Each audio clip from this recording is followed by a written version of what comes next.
All right. Hi, everyone. Good afternoon and a very warm welcome to this virtual discussion. My name is Jerry and I'm part of the People Matters team, and I want to welcome you all for this discussion this morning. We're very delighted to bring this conversation on thriving in a rapidly changing workplace, essential HR skills for success. And this is part of a series that we're curating along with Keka and also as part of our SME Corner. And we'll have an opportunity to share some reflections and hear from experts on this theme. So, without any further ado, I want to take this time to welcome our speakers for today. So, we have with us Vikash Maheshwari, who is the Associate Vice President for HR at Biocon Biologics, and he comes with about 25 years of experience in human capital management. And he's a versatile, results driven leader with a solid business acumen focused on developing a high performance workplace. It's great to have you with us, Vikas. Thank you, Jerry. Thank you so much. We also have with us Squadron Leader Dimple Rawat, who is the Director for HR at Barco. And Dimple is an HR professional with 23 years of diverse experience in defense and the corporate world. And she's also the State Vice President for Wiki, UPHR, and she's also on the advisory board for Women with Wings. It's great to have you with us, Dimple. Thank you, Jerry, for this wonderful introduction. Thank you. Looking forward. Absolutely. We also have thus Kshitij Sanchan, who is the process coach at performance management at Keka. And for more than a decade, Kshitij has helped businesses drive 10x growth by designing effective talent management processes. And he assists organizations in replacing a command based structure to a more purpose and trust driven leadership model. And he's worked with over 500 organizations across the world. It's great to have you with us, Kshitij, today. Thank you, Jerry. It's a pleasure to be here. Fantastic. So I want to also announce to our audience that we will take questions at throughout this discussion, and as we talk about HR skills, we wanted to specifically get some reflections on the changing context of business. There's a need for greater flexibility, an emphasis on performance and experience, but also there's a lot of shift in terms of skills and jobs, and we want to get together to understand what this shift means for HR specifically. So, if you have any questions and reflections that you would like to share, use the chat section at the right hand side of your screen, and you can share your thoughts and feedback. We will take all the questions towards the end of the discussion. So we also have an announcement to make. This session will also end with a surprise gift. If you're staying with us till the end of this session, we have an ebook and an ebook on unlocking performance that will help you give a deeper dive into what this shift is going to look like and what approaches you can take within your respective organizations and as an individual HR leader as well. So we'll begin the discussion, but before we do that, I want to announce this poll question. So we want to understand from you, I think, while we sort of share our reflections, we want to ask you, which challenge do you consider the most significant when developing HR skills in a dynamic and changing workplace? I'll request my colleague Rakshita to share the link of the menti.com website and also the code where you can share your response. So you'll have to log into menti.com and use this code that is displayed at this on your screen, that is 64553954, and you can register your vote, and we would like to understand what is the top of mind challenge for you as an HR leader today. Whether is it related to technology advancement, is it related to diversity and inclusion demands, is it about balancing remote work, or is it about the changing legal and law regulation framework that's changing rapidly as well? Is it about fostering a continuous learning experience as an organization and as a learning culture that you'd like to see? So I think once we start getting responses, we will see some response as well. So Rakshita, I think once you're ready, you can share the results as well. So yeah, so what is the top challenge? I think while we wait for the results, I'll also open up to our speakers here today on what's changing, right? So Kshitij, can we start with you in this changing world of work and skills? Why, if you could answer, why HR skills have become so central, and also, okay, we are already getting the results here. So, learning and development for HR professionals seems to be a big challenge area, and I think that's the focus and scope of our discussion here today as well. So that's great. We see more and more people answering that. I think on number two is balancing remote work. We are also seeing adapting to technology advancements as a focus or a challenge area.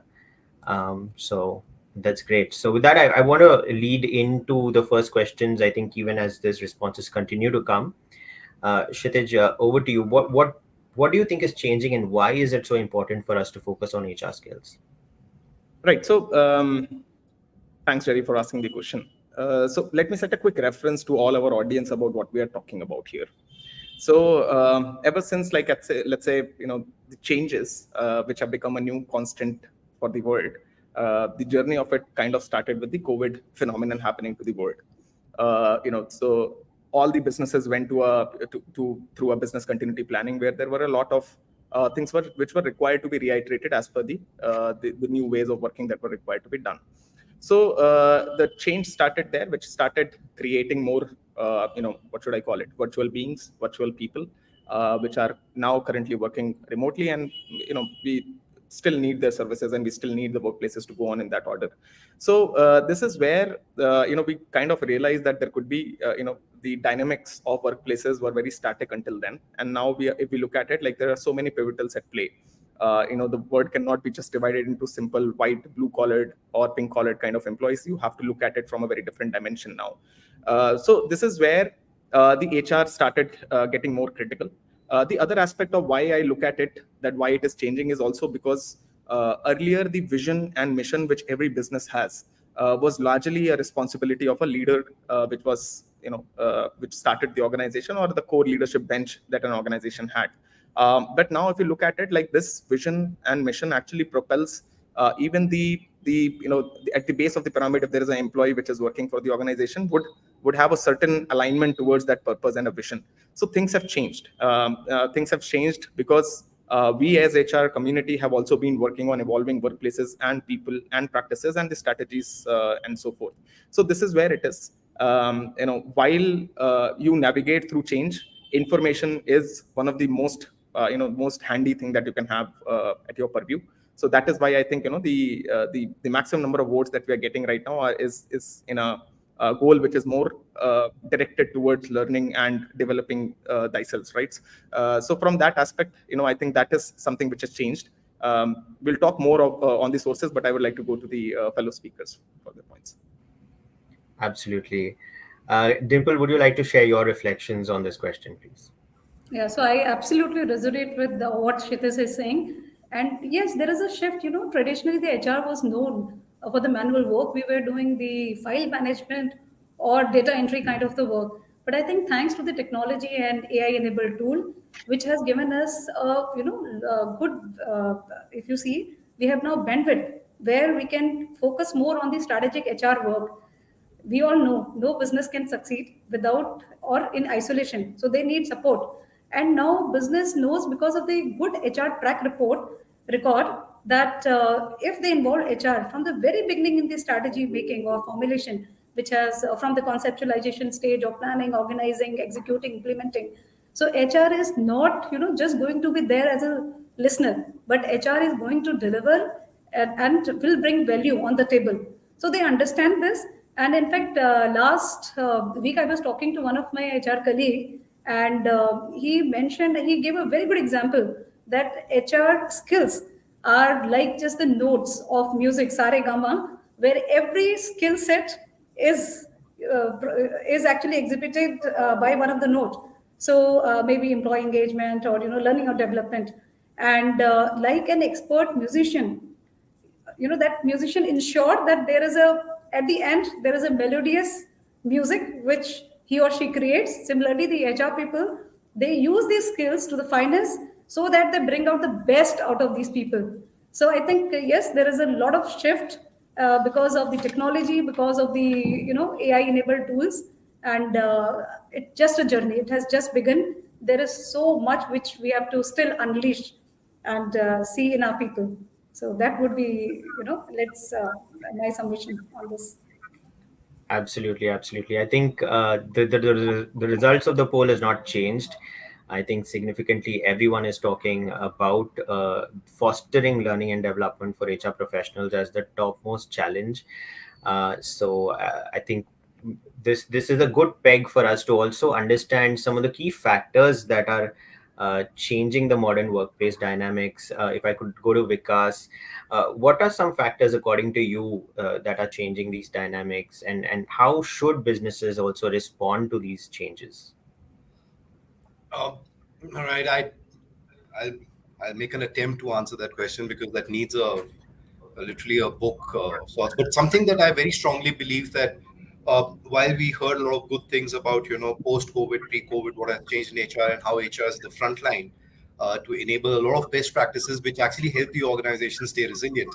But we in HR also love hashtags, isn't it? I mean, hashtag AI, hashtag metaverse, hashtag work from home, hashtag so on and so forth. So I think what has happened, at least in my view, over the last couple of years, is that the HR as a fraternity has really become very well informed, about how to handle adversity. Okay, what has also happened is that we have become more self-aware. I mean, if you look at the HR landscape today, and I'm saying grassroots level, most of our organizations do have challenges of disparate systems. We have challenges of data. We have challenges of data lying in multiple systems, at times in our random access memory here. Okay, so all of these challenges put together has forced us to think differently. Also, when you think of, let me just kind of give it a different twist. If you had to say that, what of this can be solved by HR? I think lots. Okay, let's start from something like flexibility. Okay, which we call the work from anywhere kind of a phenomenon. A best case in point is that ever since 2019, most of the EVPs that you see, there has been a 343% increase in the word flexibility being inserted into those job descriptions, etc., which never used to feature before. We solve for it. Okay. The other is that almost 77% engagement is higher, or rather 35%, if I'm getting my numbers right. And this engagement is higher with the Gen Zs, etc., when you write things like flexibility. So all of this intelligence and all of these inputs are literally coming from HR, and that's how we kind of solve for it. And then this whole world of DEI, okay, where we talk about diversity, equity, inclusion, and belongingness.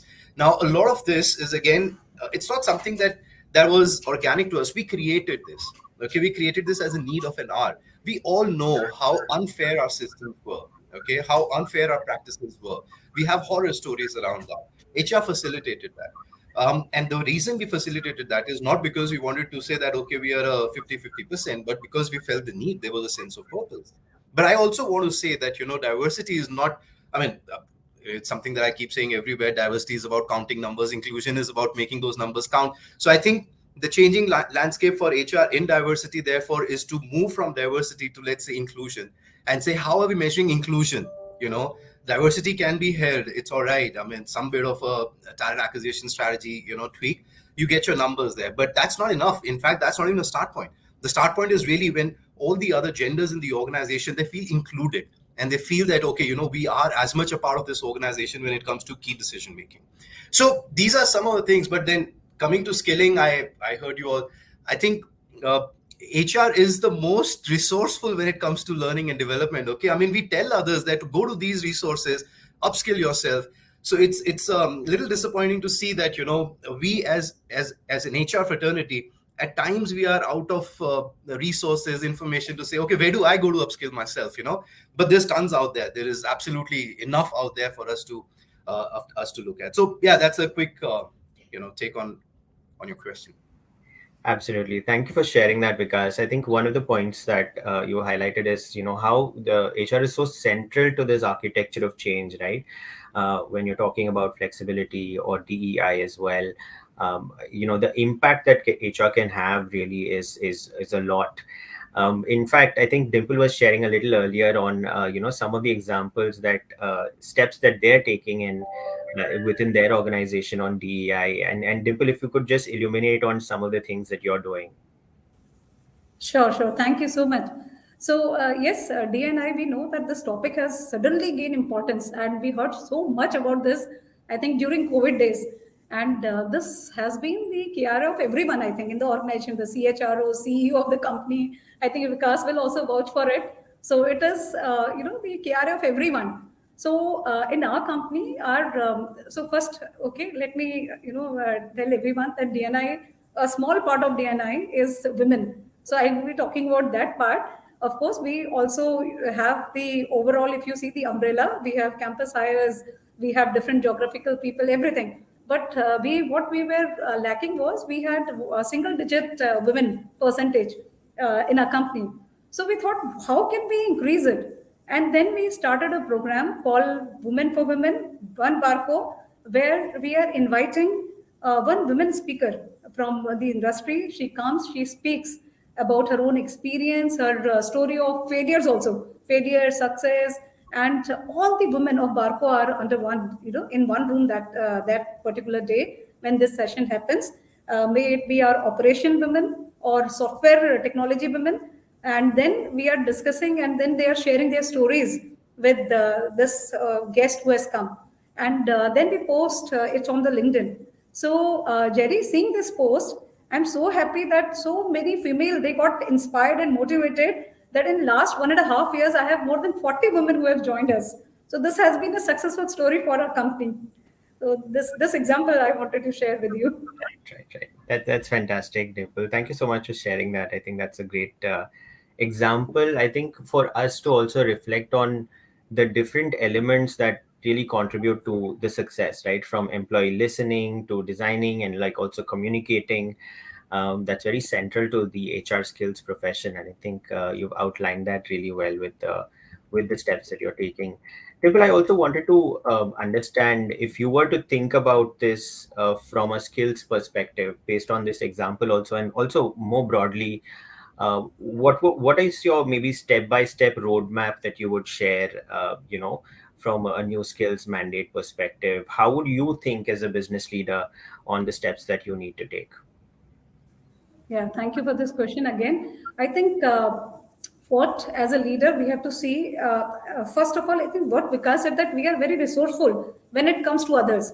HR for HR, or when I have to go for any training, where do I go? Where do I get the, guidance from? So first of all is the skill, there is a skill analysis which needs to be done for your team members, that what are the skills they presently have, what are the future skills, what is the gap, can we impart those kind of trainings to our people? So I think this is the first step in any organization as a leader, which anyone needs to take. And also we need to encourage our HR team to go to the events. Like you had this People Matters event, such a big event in Gurgaon, and I ensured that my whole team was there. So we divided. So first day half of the team went, and second day another half of the team went. So it is very important that you have to encourage your people, inspire your people to attend these kind of webinars where they can know what is going on in the market, in the industry. Then I think it's important that every HR person has to understand that they have to transform from the traditional HR to the learning HR. It's very important. And when we are talking about the mentoring part, or when we are assigning the coach, we always do it outside, HR team. We never think of assigning a coach for our own HR. So it's very important, if we want to have that, skill development for our team, when we want to have a successor or a strong pipeline of HR people, we need to assign coach, mentoring, mentors with them, and cross-functional collaboration is also very important.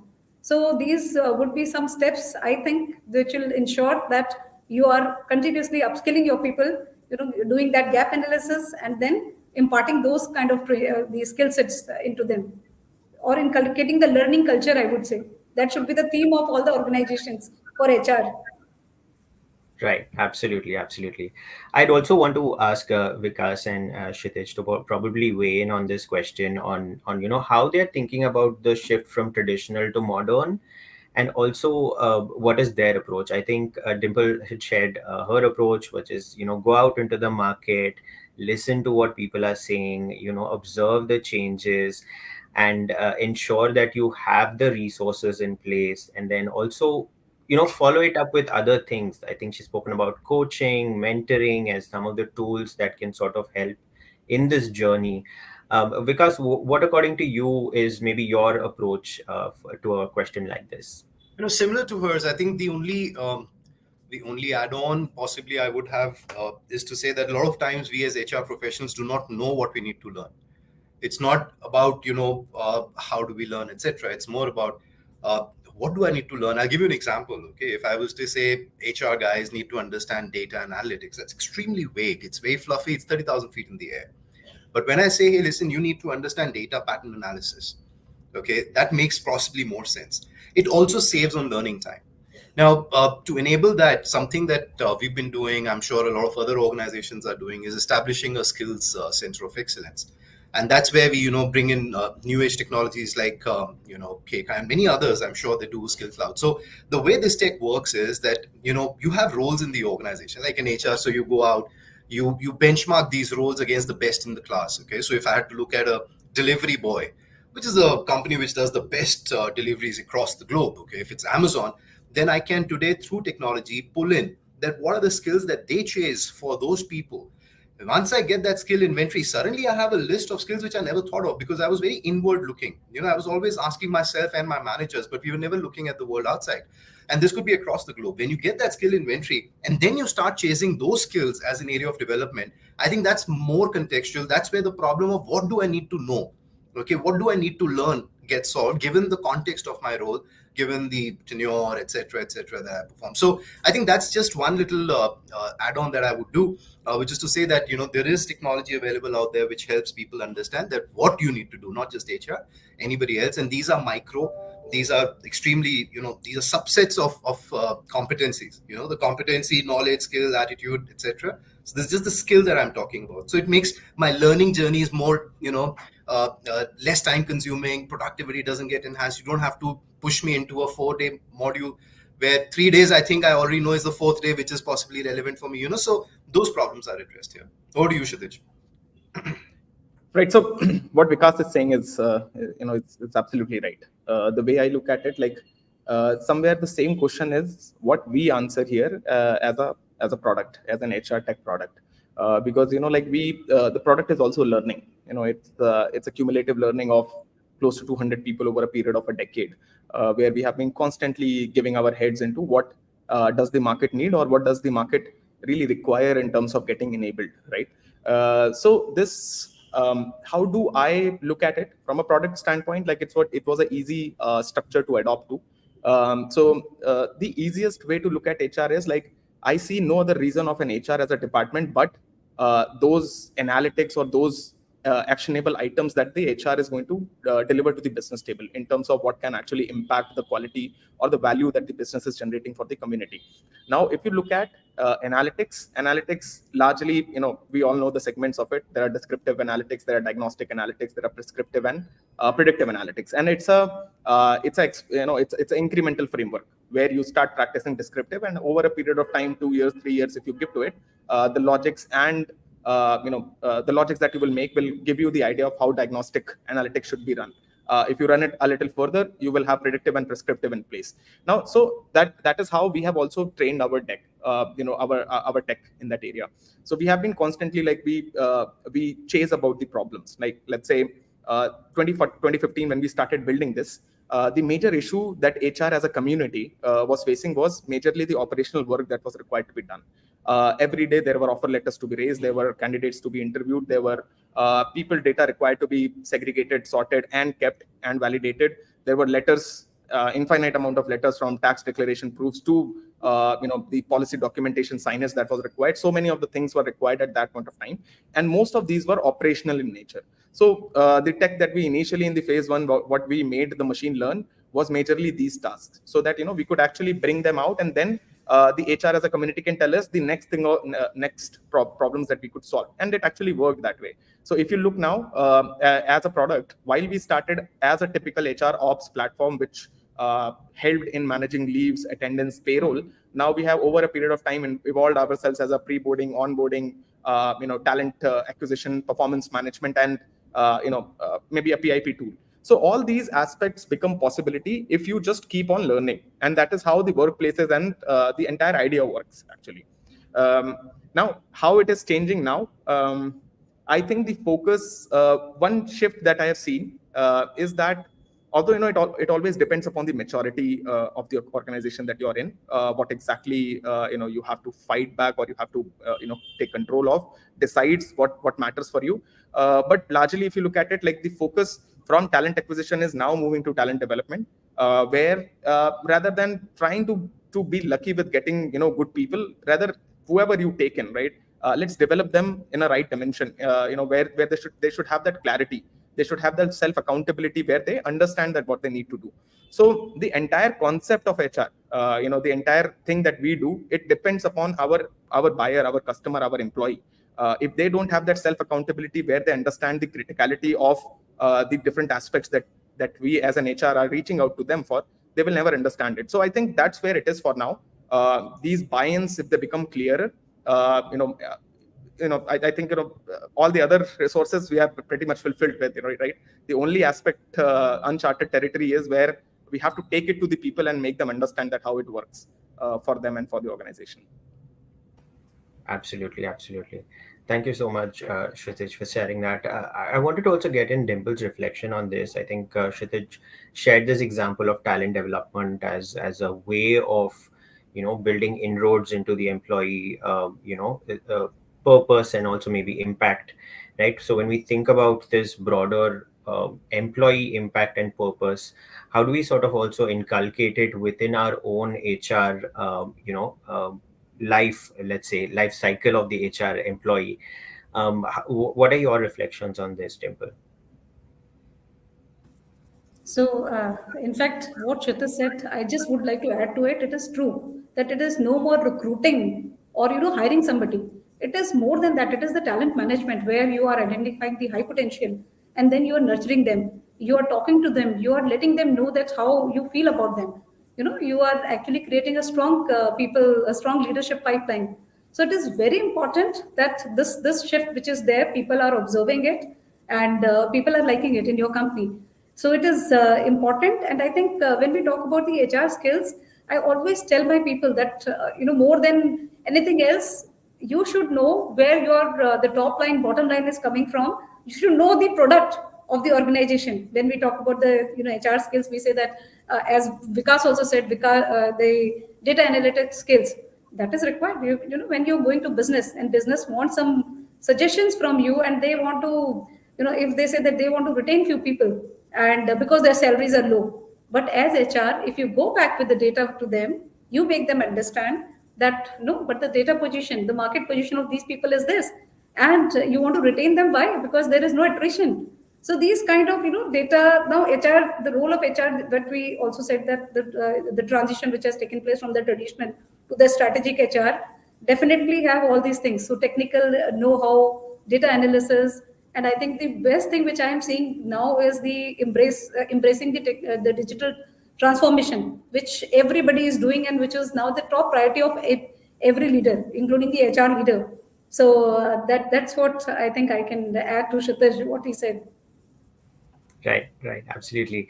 I think, Kshitij, coming back to you, I think you helped us really understand the process, of like a product leader like Keka, goes through thinking through the product life cycle and the employee life cycle parallelly, right? And using those inputs. There seems to be a lot of shift in technology and conversations on technology. And I think, as Dimple is pointing out, when it comes to business analytics, we also heard from Vikas, mention the data analytics part of a skill that they need to develop. And, even at TechHR, I think one of the biggest conversations are around generative AI. One thing is just to keep track of all these changes that's happening from a tech perspective, right? How do you think HR leaders should prepare to update themselves also? To just keep track of these changes, and how can they sort of then better equip themselves to choose the right tools that will help them in the journey? All right. So let's understand, where does this screw fit? The one that you are asking me, what where should we place it? Let's understand where is it required in the first place. So Yeah. now, if you look at the workplace and an existence of an HR in the workplace, there are, as I said, there were so many operational works which are required to be done, tasks and stuff like that. There are strategic also, which have become more critical now. Why has criticality increased? Because the dynamics of businesses have increased. It's a cutthroat competition out there, where if you lose relevance to your user or to your buyer for a small period of time, you are out of the business. It's actually that cutthroat for now. So looking at that, the constant, what I have seen as a performance coach over a period of time in last decade, 2015, while I used to design processes for organization, it was a static method of doing performance, where in the month of April, I will go about sitting with leaders, and I will talk to them about what the organization did this year, what they did this year, what they aspire to do in the upcoming year. And we went about writing those set of strategic objectives, or acceleration KPIs, which will boost or take the business to the next step. Right? It was a simple process by then. The goal setting was done, and the entire year the organization used to chase that. Managers and the goals used to see from top to bottom, and then eventually everything used to stay in place. In the last 10 years, what I've seen is that the dynamics have changed. It's not a static performance that organizations follow at all, because it has lost its relevance. The kind of ecosystems that we have right now, people are extremely learning in culture and nature by default. So when they are there, the objectives, whatever you write for them, the KPIs that I write for them, it is not relevant for them in the entire year. They will burn them down in 1.5 months, 2 months, and then they will again be a radical individual who will be trying to attempt hundreds of other things and lose direction and focus. So what has changed is that this dynamicity has increased a lot. Keeping that aspect, the evolution of talent management practices, the goal setting processes need to happen in the organization, is something which I see as a typical need. Like, let's say if we talk about KPI, KRA, KPI management, it was more metric driven. If from 1960 to 2000, these 40 years of industrial revolution, the KPI method actually helped us go wherever we wanted. That was our what should I call it, the moral or the business compass, which used to help us evolve ourselves. But now it has become it's just not top bottom. The people at the bottom of the pyramid have that intelligence, which actually the leadership required to make those decisions for the upcoming time frame. So how do we establish this balance in the entire ecosystem? The goal setting processes need to evolve. Like, I typically always like to give example of Google here, where they have a committed goal setting process, where what commitment you want to make for 3 months, 6 months, 9 months, upcoming year. And then there is an aspirational goal setting process, which is a long-term indicator of your direction, in which direction will you work. So these things need to evolve. We need to, from being SMART goals, specific, measurable, attainable, go towards, OKRs and balanced scorecard kind of methodologies, which can actually create more stable thinking processes and, sets in the organization. So that's my thought on it, Jerry. Fantastic. Thank you, Kshitij, for sharing that. I really like your reflection, because I think you're forcing people to reflect more. So instead of coming up with just answers on HR skills that are directly applicable to you, Kshitij is asking us to go back and reflect on what is your goal, what is the shift that you need to make as a business, what is your aspirations, how can you evolve that goal setting to more advanced processes like OKRs, how can you measure. And I think these are skills that we need to develop for ourselves and also answer for ourselves. So I think that's a great reflection there. Vikas, before moving to the question on challenges, I wanted to get your impressions on this question as well. How would you approach this question of keeping up with technology and the change? And what are some challenge areas maybe that you are seeing in developing HR skills as well? I mean, I so want to comment and respond to what Kshitij just said. Yeah. But then I think you want a direct answer, right? But still, something that I would say, I mean, what Kshitij spoke about is something that we've implemented here. We call it the enterprise performance management. Every employee in the organization has a proactive nudge that is sent out to him. I mean, that's the problem with performance management system, Kshitij. Sorry, I'm not answering your question, Jerry. I just have to respond to Kshitij. That's fine. Yeah, so typically it's a judge and jury approach, right, at the end of the year, and a forced ranking. So what Kshitij spoke about is so true, and I have goosebumps because I thought not too many people in India at least were talking about this. So at the heart of this is not just I think goal setting, but it is also about establishing a causality or a cause and effect relationship between goals. And then Kshitij, the only one little disconnect I have with you, because I come from a product and e-commerce, IT, etc., and then suddenly moved into pharma. I came with a similar Google-centric approach on OKRs till the time I realized that in an assembly line operation or in a manufacturing kind of a setup, that doesn't work. You still have to go down to the brass tacks and actually have those SLAs, goals, blah blah blah, all written down. But the good part is, because you have so much data, churning out predictives and prescriptives is very easy, provided you have the data lake. And that's where the answer to your question is, Jerry. I think it's important for, if you're talking about HR professionals and their skill sets, I think they need to go beyond the general, the usual, and move into things like, I'm a big fan of data. I think, data gives you power. It helps you take the right decision. It helps you inform the people. And those are some of the skills that we need to get. Now, coming to challenges, okay. I understand we don't have much time left, so I'll just be quick and breezy about this. Coming to challenges of adoption, I think the change begins with I, not C.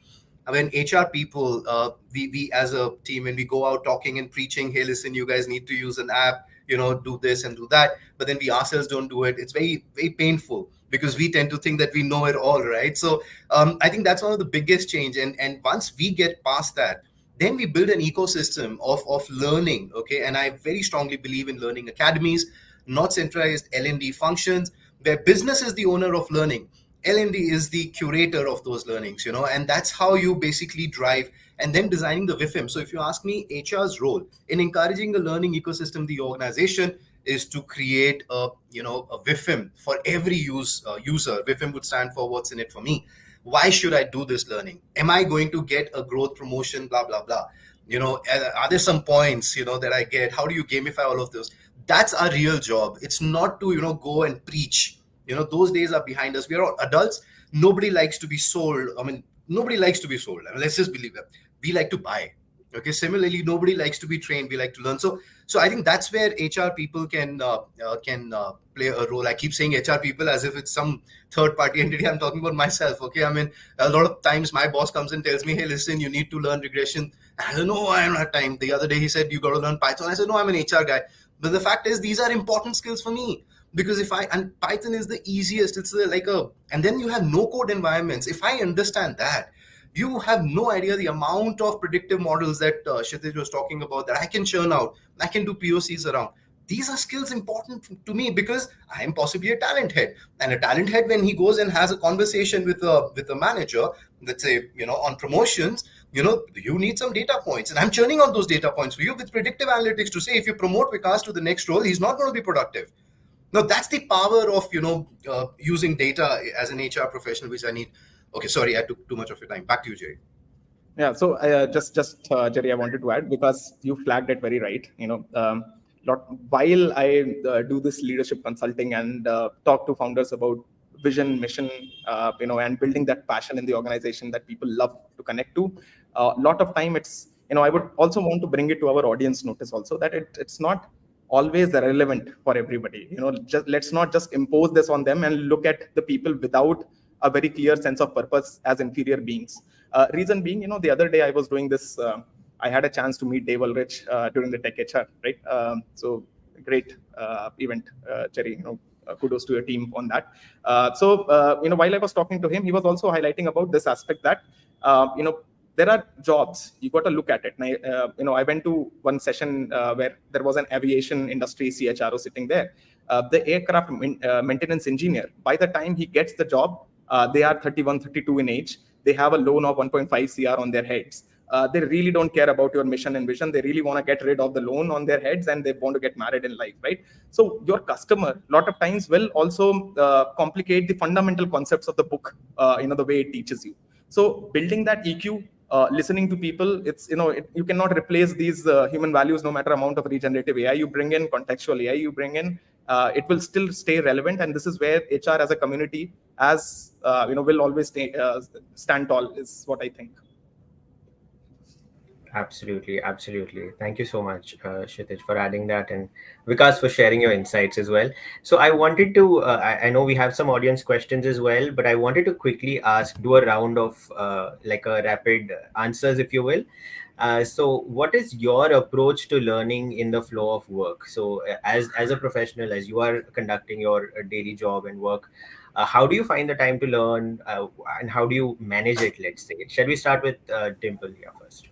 Yeah, I think when Vikas was talking, I was just, relating to this example, what we have implemented and incorporated in Barco HR team. So we have weekly meeting, HR meeting, and what we do after our meeting is over, we always pick up one topic and we discuss about that topic. So there is a cadence and there is a regular meeting. So every team member is given a topic beforehand, 15 days in advance, and that person prepares. They prepare the PPT, and then a lot of work, research work they do on that topic. So like what are the best practices? How can you have the best TA analysis, or what are the best TA practices? We also had one session on the emerging trends of market where we spoke about AI and HR. So a lot of good topics. So I think this is one of the way where you can inculcate the habit of learning, continuous learning and compulsory mandatory kind of a learning. So everybody attends that meeting and then we all learn together. Absolutely, Vikas, and then maybe Kshitij. Yeah. Yeah, yeah. I mean, listen, I'm not in the Dave Ulrich club. Josh Person is my god. Okay, so for me, it's him and nobody else, Kshitij. But here's the thing. Okay, I mean, I learn through whatever research materials are published, etc., etc. But I think your question was more on the learning in the flow of work. So tomorrow, or rather, the day after, we're going live with something which we've kind of been planning to. We've designed a lot, given a lot of thinking. So here's how one use case. Any user in the organization, when they have to get into a meeting, and if the meeting is with a doctor, so we are in the pharmaceutical business, right? So when the MR goes to a doctor, just before that meeting, there is a cheat sheet or some kind of a literature that is popped up through the Genie, the chatbot, onto their app, which they kind of do a quick review of before they head into a meeting. I mean, those are the kind of use cases that we've created, which we're going live with in the next few days, where we say that learning in the flow of work is pretty much about just before an event or when you're entering an event, can there be some kind of a ready rec now, something that you can the next thing I want to do is for all our tech recruiters, as in tech in the sense of non IT tech but the pharma tech. So can they get some, just before an interview, get some list of the interesting questions that they should be asking, easy things to do, right? So those kind of things is what we kind of trying to build here. It's done and dusted by a lot of organizations. I'm sure you all have heard of it. For the pharma industry, I think it's kind of something new, which is happening for the first time, other than the big ones. Okay, the rest of them, they're just catching up to it. But for me personally, I mean, it's like, if I had to come to this, if I had known I'm going to be speaking to the thought leaders like Dimple and Kshitij, trust me, I would have read a little bit more on these subjects, and then I would come prepared. I have those resources. So Google, ChatGPT, or for that matter, AI, HR, everything helps. Absolutely. It's quite a personal question, as personal as making love, but I'll still give my learning hack. How do I learn? Very simple method. Just go about picking a book, right? This is something which I would like to give to everybody. This is something which I have created as my method of learning, and it actually works pretty well for me. So before I start reading any book, I go about reading the preface of it, the context that is there. I read the index and the order, and then I quantum learn. I give, before I start that book, I give myself 2 to 3 days of time where I brainstorm in myself that what are my line of items, because you've already read HR. We all have read HR. We have all gone through brilliant writers. We all understand what it is. So I mostly go through index. I quantum learn what are my line of thoughts on those items. And then I open the book after a couple of days. I go about understanding that how the practical knowledge that I have seen across into the ground and what line of thoughts that I had, how is the writer different from that? So it essentially does nothing, but it changes the monologue that you have with the book into a dialogue where you can actually, make more out of it. So this is something which I kind of utilize for myself. Thank you, Kshitij, for sharing that. And thank you, all of you. I think we have 3 different modes that were presented. I think I like Dimple's institutional way of presentation. Everyone gets a chance and we learn from each other. I think Vikas also shared the point of reflections, right? Before getting into learning or any activity, how can you sort of inculcate it? And I like Kshitij's point about quantum learning. Just spend some time brainstorming about what you're learning. I think that will really help you. Okay, I think before we jump into the audience questions, we have this surprise announcement, this ebook launch. And this is an ebook that we're launching again in partnership with Keka. It's on unlocking capabilities, equipping HR for emerging business growth. And it's part of the SME Corner initiative. And it's a one-stop guide that's really packed with a lot of actionable insights, and it's curated capability framework for building new age HR skills. I want to invite Kshitij to share a little bit more about this ebook, and you will find more details about this. Kshitij, would you like to share about this ebook as well? Thank you, Jerry. And thanks to People Matters team for partnering with Keka to bring this guidebook. Right, so it is based on performance management, the ebook. It will actually help you in creating performance frameworks. The way I look at it, it's just any, like capability in terms of HR, right? Be it performance or any other dimension, it's always an incremental learning process. So a lot of times now, if you look at the times, that phase has gone where you have to go about building your own method of learning it. You can just go about understanding from the best practices of the people who have already done it, that what are the best things to learn in what phases. So when I talk about phases, there are very common phases. Like, let's say if I talk about level 1 for HR, the beginner phase, you have to learn about basic HR operations. You have to learn about how to understand business goals, how strategic workforce planning is done, how performance management is done, how learning and development operates, right? While once you have operated as a beginner, if you go about, then there is development phase where you can build talent acquisition, leadership development, HR analytics, change management, employer branding, and so forth, right? So these levels and all you will be able to explore out in form of hacks from this book. It will give you an information which you can keep in your memory as an image, and it always helps in having more conversation or keeping yourself sharp. So this is what you can actually get from the handbook, and I would not really talk more about it, otherwise I think the downloads will decrease. Jerry, back to you. Thank you. Yes, thank you. Thank you for sharing that. Okay, with that, I think we'll move to the audience questions right now. We have about 10 minutes. So Prasenjit asks, how do you understand the ever-evolving human behavior and thrive? The various stages bifurcate the majority of the workforce. So how should HR absorb and act? So if I were to sort of maybe paraphrase or summarize this, it's about how do you identify the behaviors to thrive, and maybe how can HR sort of inculcate it? Kshitij, would you like to take this? No, I would want Vikas to Okay. take it, like he's an All right. expert in this. Yeah, the HR leaders first there. Go on, Vikas.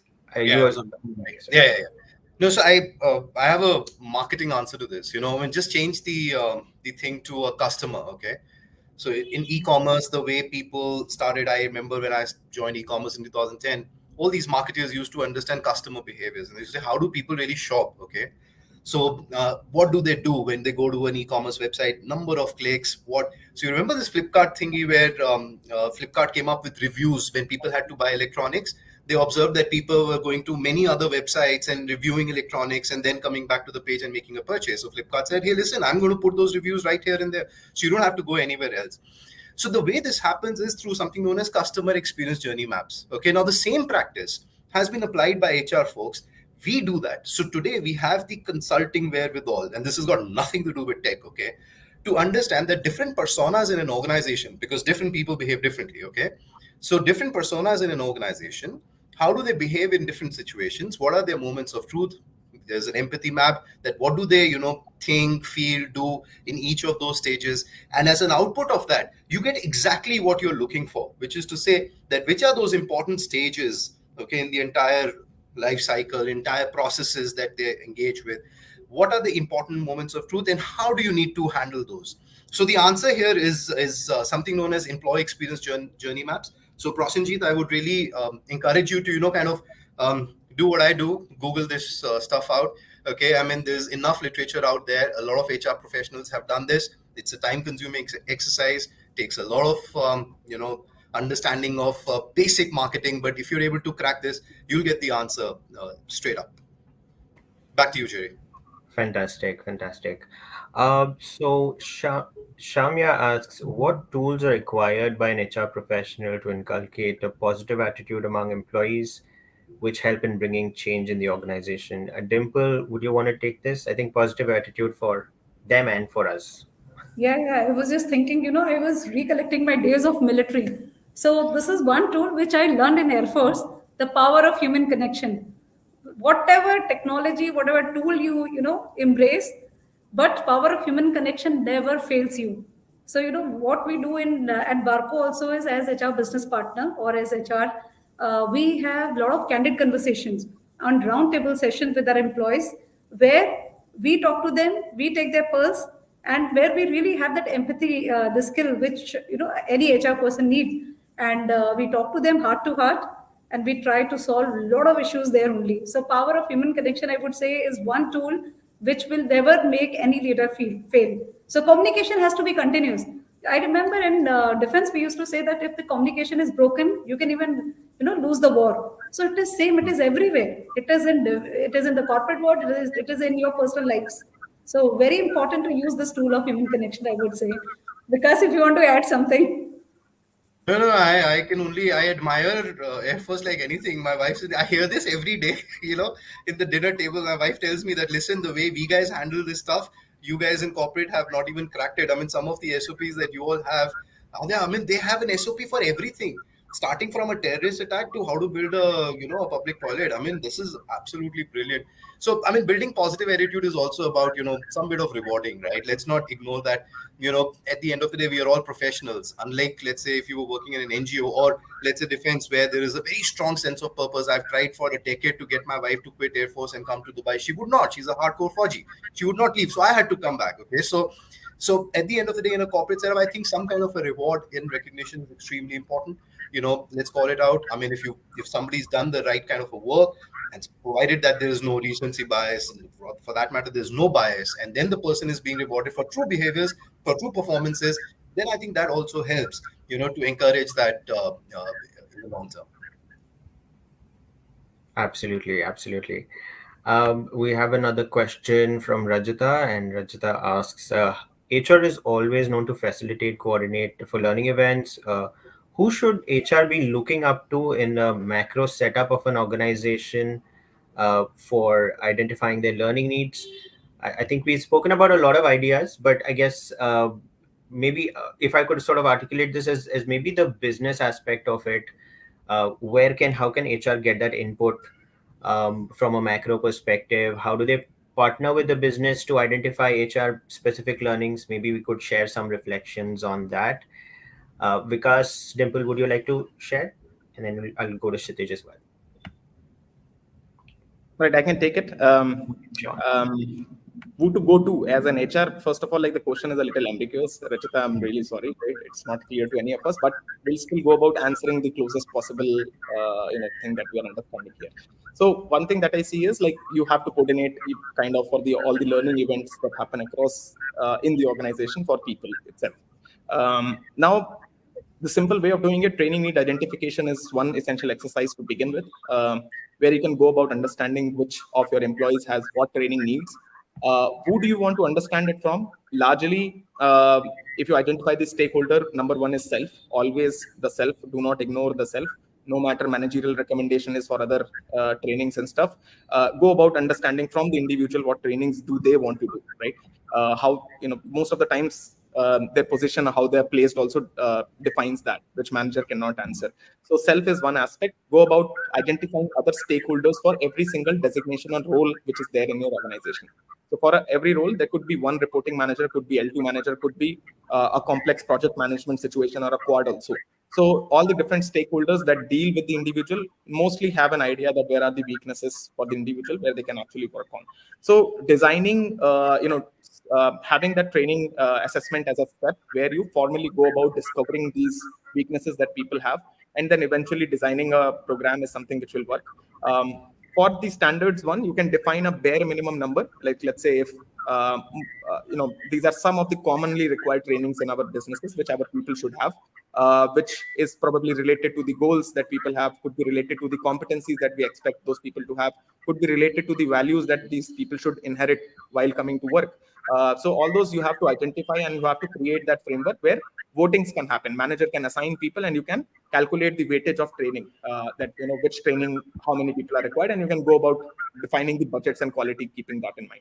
So many ways. I can if you want to understand more on this, you can always get in touch with me directly. We will go about answering it. Fantastic. Dimple, anything you would like to add on this? I think Kshitij said it all right. It totally, HR strategy is always, HR is most adaptable and agile, department, I would say. So we always adopt and, align our strategy with the business strategy. So it comes when the learning needs come for a particular business. So you know that these are the trainings which are required to be very close partner with the business.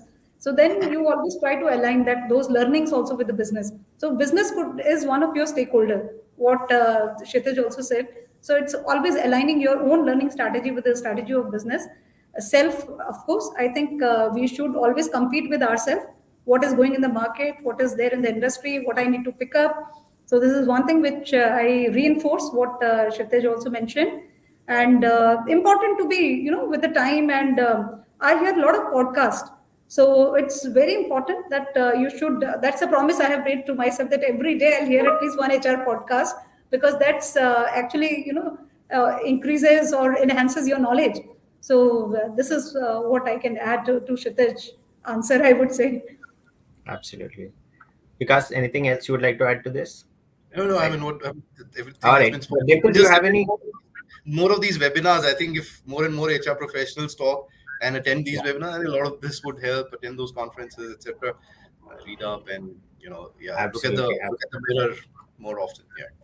And also, I think what these kind of webinar, we all are there in this webinar. It's always reverse mentoring. We learn from each other.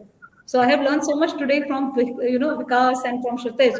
So these kind of webinars should continue. People should attend them and should take values out of it. Same here. Definitely, ma'am. Like I have no formal degree in HR. I was a techie. I have become an HR influencer now just by listening and talking to people. There's so much out there, and after a small while, it all makes sense actually. Every single a very new HR executive which has given her 2 months can give you a perspective which maybe a 30-year-old veteran can't. So always open to that idea would be great. No, you are the role model. You did it so well. You are a role model, I would say. Yeah. Fantastic. So I will wrap it up here. We're on time, but I want to thank Kshitij, Dimple, and Vikas for sharing their time and sharing their insights. A lot of practical key takeaways, a lot of ideas that you can implement, a lot of tips that you can implement in your own skilling journey for yourself as an individual. So thank you so much for sharing that. We will we'll share the gift. The gift is an ebook. We will share the links for it as well. And a special thanks to our audience for participating in your polls and as well sharing your questions and views. Have a great day, everyone, and stay connected for more such exciting sessions. Thank you and have a great day. Thank you. Thank you, Vikas. Thank you, Jerry. Thanks, It has guys. been a pleasure and privilege to be here. Pleasure's all Thank mine. you. We'll Bye. connect with you.